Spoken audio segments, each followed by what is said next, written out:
سورہ بنی اسرائیل آیت نمبر 47۔ اعوذ باللہ من الشیطان الرجیم، بسم اللہ الرحمن الرحیم۔ نحن اعلم بما يستمعون به اذ يستمعون الیک واذ هم نجوى اذ يقول الظالمون ان تتبعون الا رجلا مسحورا انظر كيف ضربوا لك الأمثال فضلوا فلا يستطيعون سبيلا وقالوا أئذا كنا عظاما ورفاتا أئنا لمبعوثون خلقا جديدا قل كونوا حجارة أو حديدا أو خلقا مما يكبر في صدوركم فسيقولون من يعيدنا قل الذي فطركم أول مرة فَسَيُنْغِضُونَ إِلَيْكَ رُؤُوسَهُمْ وَيَقُولُونَ مَتَىٰ قُلْ عَسَىٰ أَن يَكُونَ قَرِيبًا يَوْمَ يَدْعُوكُمْ فَتَسْتَجِيبُونَ بِحَمْدِهِ وَتَظُنُّونَ إِن لَّبِثْتُمْ إِلَّا قَلِيلًا وَقُل لِّعِبَادِي يَقُولُوا الَّتِي هِيَ أَحْسَنُ إِنَّ الشَّيْطَانَ يَنزَغُ بَيْنَهُمْ إِنَّ الشَّيْطَانَ كَانَ لِلْإِنسَانِ عَدُوًّا مُّبِينًا۔ صدق اللہ العظیم۔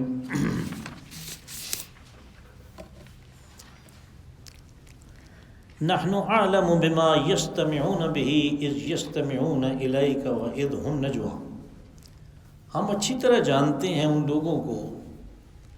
جو آپ کی طرف کان لگا کے بات کو سنتے ہیں کہ وہ کیوں کان لگا کے سن رہے ہیں، اور پھر وہ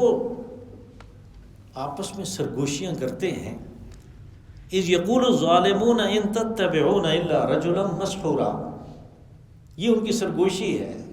کہ وہ آپس میں کہتے ہیں کہ ان کی بات کو ماننا تو ایسے ہی ہے جیسے کسی ایسے شخص کی بات کو مان لیں جو سحر زدہ ہے، جس کے اوپر جادو ہو گیا۔ انظر کیف ضربوا لك الامثال فضلوا فلا يستطيعون سبیلا، کہ دیکھو، اندازہ لگاؤ، انظر، اندازہ کرو کس قسم کی پھپتیاں یہ ہمارے رسول علیہ الصلوۃ والسلام کے لیے چست کرتے ہیں، کیسی باتیں بناتے ہیں۔ فضلوا فلا یستطیعون سبیلا، یہ گمراہ ہو گئے، اب انہیں راہ نہیں مل رہی۔ وقالوا اذا كنا عظاما ورفاتا أئنا لمبعوثون خلقا جديدا، اور کہنے لگے کہ جب ہم مرنے کے بعد ہڈیاں علیحدہ ہو جائیں گی اور بالکل بوسیدہ ہو جائیں گی تو کیا ہم دوبارہ ایک نئی مخلوق کی صورت میں کھڑے کر دیے جائیں گے؟ قُلْ كُونُوا حِجَارَةً أَوْ حَدِيدًا، آپ انہیں کہیں کہ تم پتھر یا لوہا جیسی کوئی اور سخت چیز بھی ہو جاؤ، أَوْ خَلْقًا مِّمَّا يَكْبُرُ فِي صُدُورِكُمْ، یا تمہارے خیال میں جو کوئی اس سے بھی سخت چیز ہے وہ بن جاؤ۔ فَسَيَقُولُونَ مَن يُعِيدُنَا، تو کہیں گے کہ پھر کون ہے کہ جو دوبارہ مخلوق کی صورت میں ہمیں اٹھائے گا؟ قُلِ الَّذِي فَطَرَكُمْ أَوَّلَ مَرَّةٍ، آپ انہیں کہیں کہ وہی ہستی جس نے تمہیں پہلی دفعہ پیدا کیا وہ کرے گا۔ فَسَيُنْغِضُونَ إِلَيْكَ رُؤُوسَهُمْ، تو پھر یہ اپنے سر کو دھنتے ہیں، یعنی سر کو وہ اس طرح ہلاتے ہیں کہ جیسے انکار کر رہے ہیں۔ وَيَقُولُونَ مَتَىٰ، اور اس کے اوپر ایک ضمنی سوال جڑتے ہیں کہ یہ پھر ہوگا کب ہوگا؟ قُلْ عَسَىٰ أَن يَكُونَ قَرِيبًا، آپ انہیں جواباً کہیں کہ تمہیں کیا پتا کہ یہ بات بالکل ساتھ ہی لگی کھڑی ہو۔ يَوْمَ يَدْعُوكُمْ فَتَسْتَجِيبُونَ بِحَمْدِهِ وَتَظُنُّونَ إِن لَّبِثْتُمْ إِلَّا قَلِيلًا، کہ جس دن تم کو بلایا جائے گا تو پھر تم اس پکار کے اوپر لبیک کہو گے اور اسی اللہ کی حمد بیان کرتے ہوئے دوڑتے ہوئے جاؤ گے، اور یہ گمان کرو گے کہ یہ جو درمیانی وقت تھا یہ تو بہت تھوڑا تھا، عالم برزخ والا۔ وَقُل لِّعِبَادِي يَقُولُوا الَّتِي هِيَ أَحْسَنُ، اور پھر ساتھ ہی میرے بندوں کو یہ ہدایت بھی دے دیں کہ منہ سے وہ بات نکالیں جو اچھی ہو۔ ان الشیطان ينزغ بینہم، بے شک شیطان وسوسہ اندازی کے لیے ہر لمحے تیار رہتا ہے۔ ان الشیطان کان للانسان عدوا مبینا،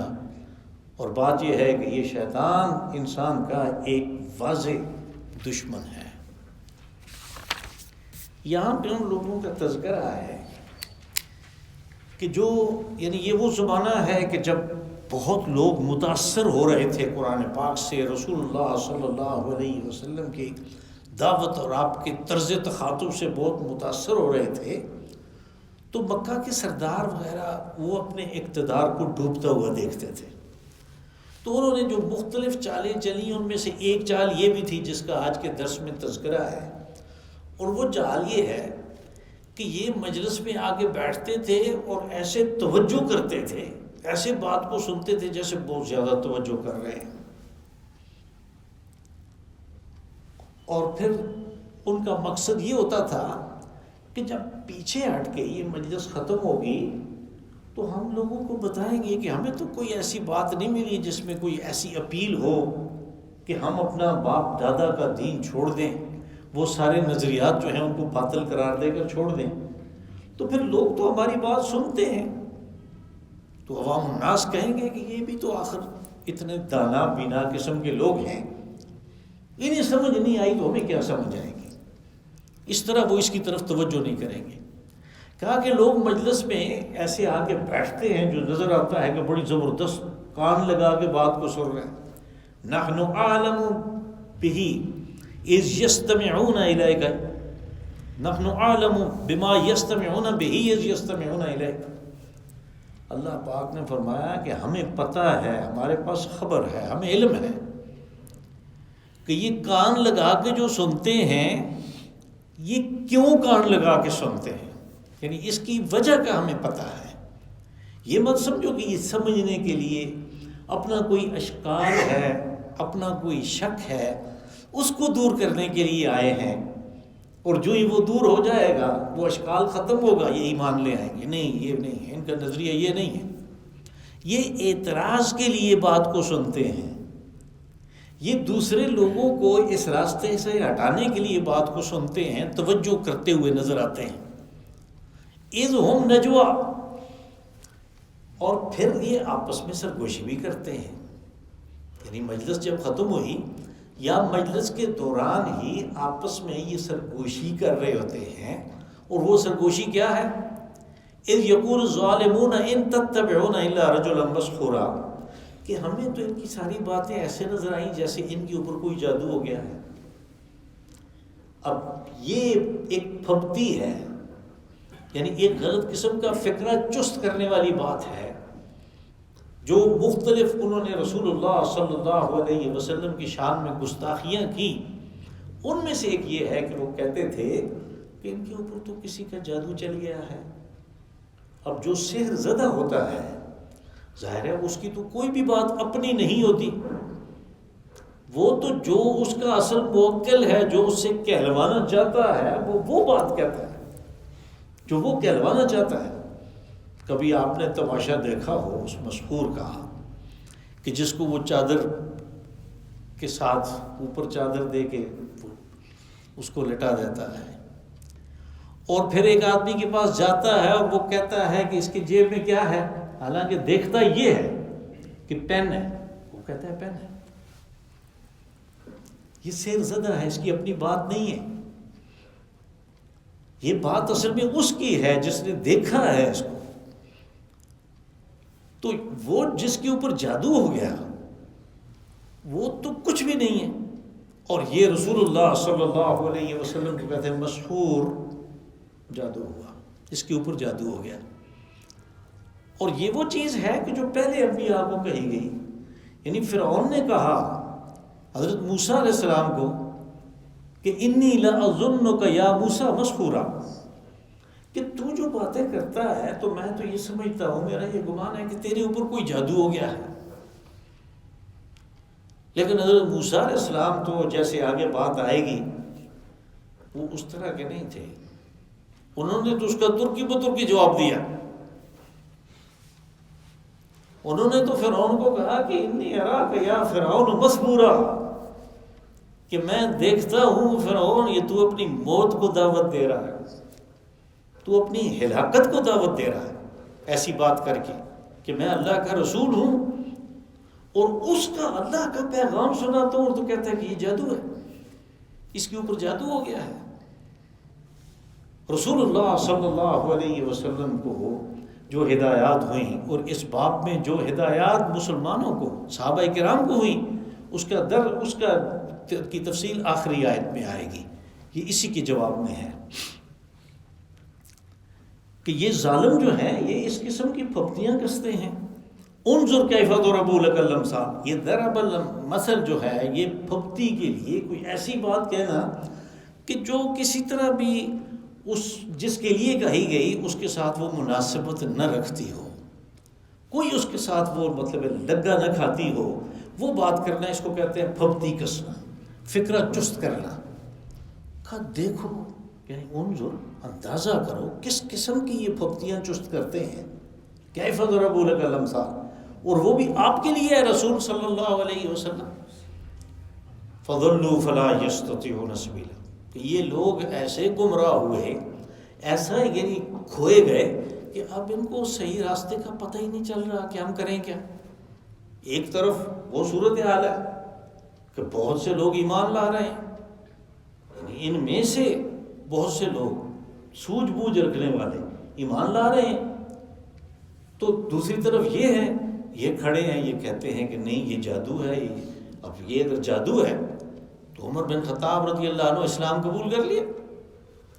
ابو بکر صدیق رضی اللہ عنہ پہلے دن اسلام لے آئے، انہوں نے بات کو قبول کر لیا، انہوں نے ان کو رسول تسلیم کر لیا۔ اور یہ تو نہیں ہے کہ وہ ان کو پہلے سے کوئی ایسا یعنی آدمی سمجھتے تھے کہ جس کی کوئی حیثیت نہ ہو۔ حضرت ابو بکر صدیق رضی اللہ عنہ بنی تیم کے سربراہ تھے، اور پورے حجاز میں جو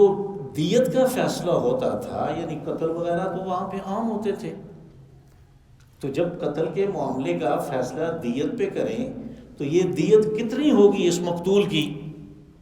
یہ فیصلہ ابو بکر صدیق رضی اللہ عنہ کرتے تھے، اس لیے کہ ان کے خاندان کا کام تھا اور اس وقت وہ سربراہ تھے، وہ فیصلہ کرتے تھے اور ان کے فیصلے کو قبول کرنا پڑتا تھا۔ یعنی وہاں کا یہ قانون تھا کہ یہ فیصلہ قبول کرنا ہوگا، یہ نہیں کہ فیصلہ ہو گیا اور وہ کہے کہ نہیں یہ میں نہیں مانتا، نہیں، اس کو ماننا پڑے گا۔ تو وہ اس قسم کے آدمی تھے، وہ پہلے دن ایمان لے آئے۔ اب ان کے لیے تو مسئلہ ہے، جو ایمان نہیں لا رہے تھے ان کے لیے بہت پیچیدہ صورتحال بن گئی تھی۔ تو اس پیچیدہ صورتحال کو قرآن حکیم نے یہ واضح کیا کہ گمراہ ہو گئے، راستہ کھو گیا، اب انہیں پتہ ہی نہیں چلتا کہ ہم چلیں کس طرف، جائیں کدھر۔ وَقَالُوا اِذَا كُنَّا عِظَامًا وَرُفَاتًا أَإِنَّا لَمَبْعُوثُونَ خَلْقًا جَدِيدًا۔ اب اپنی ناک بھی تو رکھنی ہے، تو اس کے لیے کوئی نہ کوئی صورت ہونی چاہیے۔ تو ان کے پاس ایک اعتراض رہ گیا کہ وہ کہتے ہیں کہ بھئی ان کا یہ کہنا ہے کہ مرنے کے بعد ایک اور زندگی ہوگی۔ جب ہم مرتے ہیں تو آدمی کی تو ہڈیاں ہو جاتی ہیں، گوشت پوست کا پتہ ہی نہیں چلتا کدھر گیا، خون کدھر گیا، ہڈیاں بوسیدہ ہو کے علیحدہ علیحدہ ہو گئیں۔ عظام ہڈی کو کہتے ہیں، رفاتہ بوسیدہ ہو گئی۔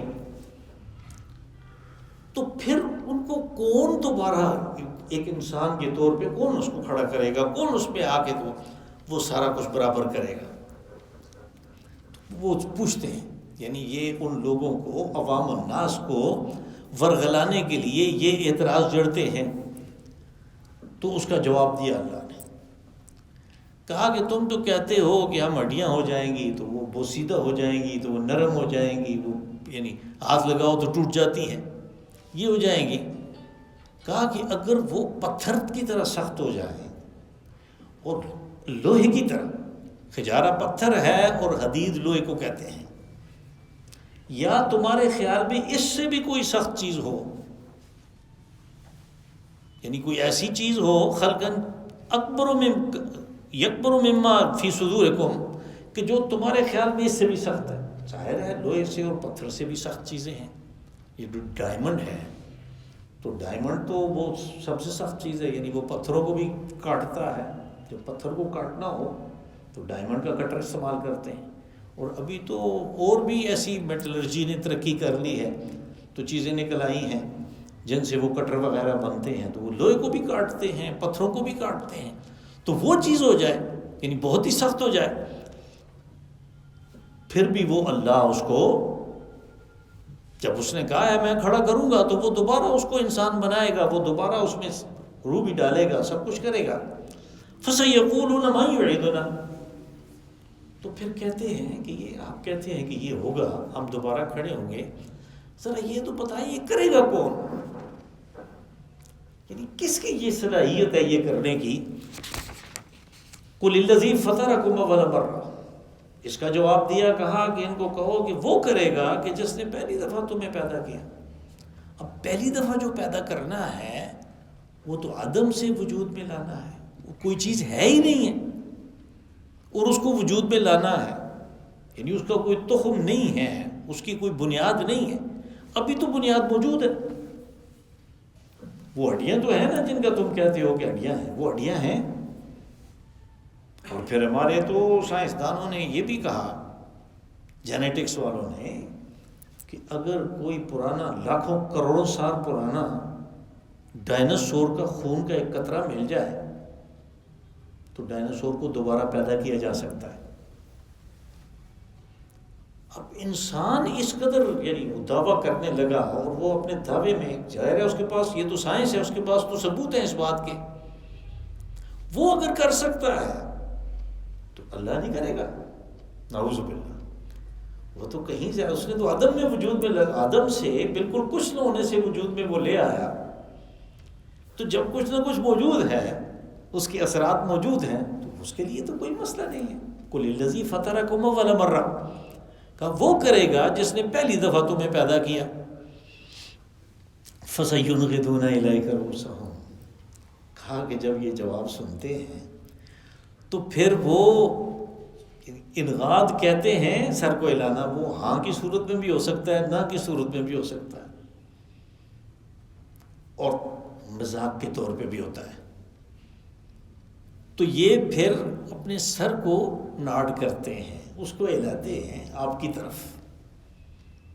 وَيَقُولُونَ مَتَىٰ، مان ایک اور سوال کر دیتے ہیں کہ اچھا یہ بات ہے تو یہ بتائیں یہ پھر کب ہوگا؟ اب بات رسالت پہ آ گئی،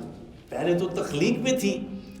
اب رسالت پہ آ گئی۔ ان کا یہ خیال تھا کہ رسول ہیں تو ان کو سب چیزوں کا پتہ ہونا چاہیے، یعنی پھر یہ بتائیں یہ کب ہوگا، متى ہو۔ قُلْ عَسَىٰ أَن يَكُونَ قَرِيبًا، کا اس کا جواب یہ ہے کہ ہو سکتا ہے کہ یہ بات تمہارے بالکل قریب ہی لگی کھڑی ہو۔ قریب یہ ہوتا ہے کہ یعنی اصل میں تو یہ قیامت میں ہونا ہے، محشر میں ہونا ہے، لیکن جب ایک آدمی مر جاتا ہے تو اس کے لیے تو اس کی قیامت برپا ہو گئی، اس لیے کہ اس عالم سے تو وہ منتقل ہو گیا، وہ تو عالم برزخ میں چلا گیا۔ عالم برزخ وہ ہے کہ جس میں جنت و دوزخ وہ سارا کچھ حساب کتاب اس کو اپنی آنکھوں سے نظر آ جاتا ہے، وہ ساری چیزیں نظر آ جاتی ہیں۔ آپ نے حدیث رسول صلی اللہ علیہ وسلم میں سنا اور پڑھا کہ پھر اس کے لیے کھڑکی کھول دی جاتی ہے جنت کی، یا کھڑکی دوزخ کی کھول دی جاتی ہے، اور قرآن حکیم میں اس کا جو مسکن ہے وہ دو بتائے، اچھے لوگوں کا اور برے لوگوں کا، علیین ہے اور سجین ہے۔ تو ان کے لیے تو وہ یعنی برپا ہو گئی، جس کا یہ پوچھ رہے ہیں کہ یہ کب ہوگی۔ اسی طرح سورہ مومن میں جب فرعون کی بات آئی تو اس کا انجام بیان ہوا، تو انجام کے وقت ایک خاص بات کہی گئی، اور وہ یہ کہ کہا کہ النار یعرضون علیہا غدوا وعشیا ویوم تقوم الساعہ، کہ آگ پہ وہ پیش کیے جاتے ہیں صبح بھی، شام بھی، اور قیامت کے دن بھی ہوگا۔ معلوم ہوا کہ یہ صبح و شام جو ہے یہ قیامت سے پہلے کی بات ہے، تو قیامت سے پہلے کی جو بات ہے وہی تو عالم برزخ ہے، اور عالم برزخ سٹارٹ ہوتا ہے موت کے ساتھ، اور موت کا کسی کو پتہ نہیں ہے کہ اگلا لمحہ ہے، اگلا مہینہ ہے، اگلا سال ہے، میرے پاس 2 سال ہیں، میرے پاس 2 سیکنڈ ہیں، اس لیے یہ جواب دیا عسیٰ ان یکون قریبا، کہ تمہیں پتہ ہی نہیں ہے یہ بالکل یہ بات جس کا تم، یعنی ان کا جو نظریہ استبعاد تھا، کہتے تھے کہ اگر قیامت برپا ہوئی تو اس کو لاکھوں کروڑوں سال باقی ہے، اس لاکھوں کروڑوں سال بعد میں ہونے والی چیز کے لیے ہم اپنے آج کو کیوں برباد کریں؟ تو وہ یعنی اس کی نفی کی کہ یہ لاکھوں کروڑوں سال کی بات نہیں ہے، یہ بات تو ساتھ لگی کھڑی ہے، عسیٰ ان یکون قریبا یوم یدعوکم، کہا کہ یہ وہ دن ہے کہ جس دن تمہیں بلایا جائے گا، اور پھر تم فتستجیبون بحمدہ، تو جس کی طرف سے بلاوا آئے گا یعنی اللہ کی طرف سے، تو پھر تم اس کے بلاوے کا اس طرح انکار نہیں کرو گے جیسے اب کر رہے ہو۔ اب وہ تمہیں بلاتا ہے، یعنی قرآن پاک میں یہ بات ہے کہ اللہ پاک تمہیں واللہ یدعوکم الی دار السلام، تمہیں امن اور سلامتی کے گھر کی طرف بلاتا ہے، تمہیں دعوت دیتا ہے، یہ نہیں سنتے۔ کہا اس دن جب وہ بلائے گا فتستجیبون بحمدہ، تو تم اس کی بات کو لبیک کہو گے، تم قبول کرو گے، اب نہیں کرتے ہو نا، اس لیے کہ اس نے اختیار دے رکھا ہے اس دنیا میں، اس وقت تمہارا اختیار نہیں ہوگا، اس وقت تم بات کو تستجیبون، تم اس کو قبول کرو گے بحمد،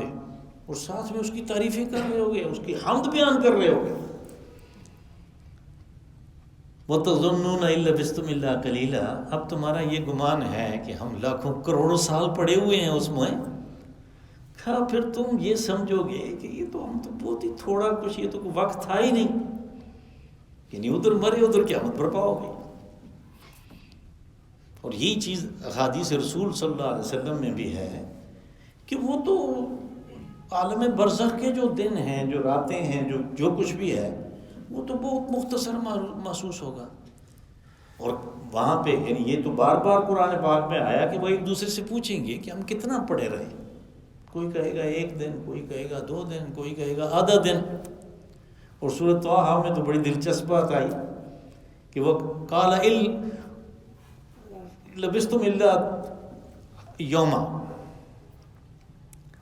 اور اس میں وہ لبثتم وہ جو کہہ رہا ہے کہ میں بتاتا ہوں تمہیں، یعنی اس میں امثلہم لبثتم الا یوما، یہ امثل جو ہے جسے ہم کہتے ہیں اپنی زبان میں لال بجگڑ، اللہ پاک نے فرمایا کہ ایک لال بجگڑ آئے گا، وہ کہے گا چپ ہو جاؤ میں تمہیں بتاتا ہوں، بس ہم 1 دن رہے۔ اس کو تم یعنی اس نظریہ استبعاد کو یہاں پہ اس بعید کہ قیامت بہت بعید ہے اس لیے عیش کرو، اس چیز کو یہاں پہ یعنی اس کی نفی کی کہ یہ بات نہیں ہے، یہ تمہارے ساتھ لگی ہے، تمہیں بلائیں گے، تم جاؤ گے اللہ کی حمد کرتے ہوئے، اور پھر یہ گمان کر رہے ہوگے کہ ہم تو بہت تھوڑا رہے ہیں، ہمیں تو کچھ تھوڑا اور آرام کرنا چاہیے تھا۔ سورہ مومن میں یہ ہے کہ وہ برزول اللہ جمیعاً، پھر بھاگتے ہوئے سب اللہ کی طرف جائیں گے، جدھر سے آواز آئے گی ادھر جائیں گے۔ تو وقال الذین استضعفوا انا كنا لكم تبعا فهل انتم مغنون عنا من عذاب اللہ من شیء، اس وقت وہ لوگ جو دنیا میں اپنے آپ کو کمزور سمجھ کے ان بڑوں کی باتوں پہ آ گئے کہ بھئی یہ ناراض نہ ہو، یہ جو میرا سردار ہے یہ کہیں ناراض نہ ہو جائے، اب یہ بات نہیں مان رہا تو میں بھی نہ مانوں، پھر یہ خوش رہے گا۔ کہا اس وقت تو تم ان کی بات مانتے ہو، اس وقت تم ان کو گردن سے پکڑو گے، کہ اس وقت تم ناظم بنے پھرتے تھے، کونسلر بنے پھرتے تھے، تم ڈسٹرکٹ ناظم تھے، تم گورنر تھے، تم صدر تھے، وزیر اعظم تھے، تو اب کوئی تھوڑا سا عذاب جو ہے اس کو تھوڑا سا کم کرو نا، کوئی 1 آدھ دن کی کوئی تخفیف لے کے آؤ نا کوئی۔ اس وقت یہ صورتحال ہوگی کہ تم اس کی گردن پہ گردن پکڑو گے۔ وَقُلْ لِعِبَادِي يَقُولُوا الَّتِي هِيَ أَحْسَنُ، اب کہا کہ وہ لوگ تو رسول علیہ السلام کو مسحور کہہ رہے ہیں کہ اس کے اوپر جادو ہو رہا ہے، اور جیسے دوسری جگہوں پہ شاعر کہہ رہے ہیں، مجنون کہہ رہے ہیں، ساحر کہہ رہے ہیں، اور یہ ساری وہ چیزیں ہیں یہ ساری وہ القابات ہیں کہ جو آپ کی شایان نشان نہیں ہے، بلکہ آپ کی حجو ہے، آپ کی یعنی تحقیر کرنا ہے یہ بات کہنا۔ تو پھر دوسری طرف صحابہ کرام ہیں، تو کہیں ایسے نہ ہو کہ وہ بھی جوش میں آ جائیں اور جوش میں آ کے وہ کہیں کہ ہم بھی مقابلہ کرتے ہیں، تو وہ ان کو ان کے باپ دادا کو کچھ کہنا شروع کر دیں۔ عین ممکن ہے، کیونکہ انسانی سرشت ہے، انسان کی یہ طبیعت ہے۔ اب یہ بات آئی یعنی یہ یہاں پہ انسٹرکشن آئی کہ کل عبادی، کہ میرے بندوں کو، یہاں پہ عبادی میرے بندوں کو، یعنی اب اس کے مقابلے میں جو صحابہ اکرام ہیں ان سے آپ یہ کہیں، یقول التی ہی احسن، کہ بات وہ کریں جو اچھی ہو۔ اب یہ چیز پہلے بھی آئی، سورہ بقرہ میں آئی کہ وَقُولُوا لِلنَّاسِ حُسْنًا، لوگوں سے بات کرو اچھی۔ سوال یہ پیدا ہوتا ہے کہ اچھی بات کون سی ہوتی ہے؟ یعنی ایک گالیاں دے رہا ہے اور آپ اس سے حکم ہے اچھی بات کریں، تو اس سے اچھی بات کیا ہو سکتی ہے؟ بھئی اچھی بات یہاں پہ وہ ہوگی کہ جس کے اوپر کسی بھی حال میں بعد میں پچھتانا نہ پڑے، اور بری بات وہ ہے کہ جو آج منہ سے آپ نکال رہے ہیں کل کو اس پہ پچھتانا پڑتا ہے۔ جیسے وہ لوگ کہہ رہے ہیں شاعر ہیں، مجنون ہیں، کل کو دیکھا یہ تو اللہ کے رسول ہیں، انہوں نے کلمہ پڑھا، ان کی باتیں سچ ثابت ہوئی، ظاہر ہے اللہ نے کہا کہ ان کے گناہ معاف ہو گئے، لیکن انہیں تو پتہ ہے کہ ہم نے بری بات کی۔ دنیا والے جنہوں نے سنی انہوں کو پتہ ہے، اب اس بات پہ ظاہر ہے پچھتانا تو ہے، اور ان کے پچھتانے کی باتیں ہم پڑھتے رہتے ہیں، آپ سنتے رہتے ہیں کہ وہ کس طرح پچھتایا کرتے تھے۔ تو ہر وہ بات جس پہ بعد میں پچھتانا پڑے وہ بری بات ہے، اور جس پہ بعد میں پچھتانا کوئی نہیں ہے، آدمی خوش ہو کہ ٹھیک ہے بڑی اچھی بات ہوئی، اس وقت میں نے یہ بات کر دی تھی، یہ قول حسن ہے، یہ احسن ہے۔ یقول التی ہی احسن، صرف وہ بات کریں جو اچھی ہو، یعنی جس میں بعد میں پچھتانا نہ پڑے۔ بس یہی چیز ہے جس کو یعنی جس کا خلاصہ نکلا جب دانا لوگوں نے یہ بات کہی کہ پہلے تولو پھر بولو۔ اس کو تولنا کیا ہے کہ ابھی میں اگر یہ بات کرتا ہوں تو کل کو ایسے نہیں ہو کہ مجھے پچھتانا پڑ جائے، مجھے اپنے کہے پہ افسوس ہو، یہ تول لیا اس نے، پھر بولو تو پھر ظاہر ہے وہ بات بولے گا کہ جس پہ افسوس نہیں ہوگا۔ اور پھر چونکہ صحابہ کرام بھی رسول اللہ صلی اللہ علیہ وسلم کے ساتھ اس کام میں شریک تھے، اس لیے یہ دعوت کے اصولوں کے بھی خلاف ہے کہ آپ ان سے اس قسم کی بات کریں جو سخت ہو۔ اینٹ کا جواب پتھر سے دینے والی جو چکر ہے، یعنی اس میں پڑ جائے تو پھر آپ دائی تو نہیں رہے۔ سورہ نحل میں جو اس سے پہلی سورت تھی اس کے آخر میں یہی بات تو آئی تھی کہ ادعو الی سبیل ربک بالحکمت والموعظۃ الحسنۃ وجادلہم باللتی ہی احسن، کہ اللہ کے راستے کی طرف، اللہ کے دین کی طرف لوگوں کو بلاؤ حکمت کے ساتھ۔ حکمت کا تقاضا کیا ہوا؟ بالحکمت والموعظۃ الحسنہ، وہ بات کرو جو اچھی ہے، یعنی وہ نصیحت دو لوگوں کو جو اچھی ہے۔ وجادلہم باللتی ہی احسن، اور اگر کوئی بحث مباحثہ کرنا پڑ جائے، اگر کوئی ایسی بات ہو، کوئی دلیل دینی ہے، تو پھر اس طریقے پہ تو یہ احسن، پھر یعنی اس کو وہی حسن احسن حسنہ ایک ہی ہے سارے، کہ اس کو اچھے طریقے سے بیان کرو۔ یہ اسی کا ایک پرتو ہے جو یہاں پہ آیا کہ اگر تمہیں دوسرے لوگ چھیڑ رہے ہیں تو پھر ان کے چھیڑنے سے یہ نہیں کہ تم مشتعل ہو جاؤ اور تم اس قسم کی باتیں کرنی شروع کر دو، نتیجہ یہ کہ کل کو تمہارے درمیان بائیکاٹ کی صورت پیدا ہو جائے۔ اب اگر اس کو بات اس کے ساتھ کرنی ہی نہیں ہے، وہ کسی طرح تمہاری بات سننے پہ آمادہ ہی نہیں ہے، تو اللہ کی طرف دعوت کس طرح دو گے؟ بس اس لیے کہا یہ احسن، یعنی وہ بات کرو جو اچھی ہو۔ ان الشیطان ینزغ بینہم، کہا جو بری بات ہے یہ تو تمہارے منہ سے نکلنے کی دیر ہے، شیطان اس کو اچک لیتا ہے، اور وہ جب کہ وہ دوسرے کے دل میں بات ڈالتا ہے کہ تم دیکھو کتنی زبردست شان و شوکت والے آدمی تھے، کیسی لوگ تمہاری عزت کرتے ہیں، اور یہ کس قسم کی فضول باتیں کر رہا ہے اور کر کے گھر کو جا رہا ہے، اس کو جانے دیتے ہو؟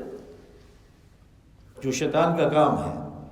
تو وہ تو کائن شیطان ینزغ بینہم، شیطان تو اپنے کام میں لگا ہوا، وہ تو وسوسہ اندازی کر رہا ہے. ادھر تم نے بری بات نکالی، ادھر اس نے اس سے زیادہ بری بات کی، نتیجہ یہ کہ ہاتھا پائی اور پھر جھگڑے اور پھر کلاشنکوف کا سلسلہ شروع ہو جاتا ہے. یہ شیطان کا کام ہے. ان شیطان ینزغ بینہم، اور یاد رکھو یہ جو وسوسہ اندازی کر رہا ہے، کان للانسان عدوا مبینا، یہ اس کا ایک کھلا ہوا دشمن ہے. عدو مبین کس طرح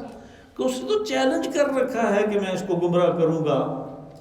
اور یہ چیلنج اس کا اللہ نے ہمیں بتایا کہ اس نے مجھے چیلنج کیا ہوا ہے. اب اگر اس کی بات کو مانتے ہو تو پھر تو تم یعنی اپنے دشمن کی بات کو تسلیم کر رہے ہو. اللہم صلی وسلم وبارک وانعم علی عبدک ورسولک ونبیک محمد صاحب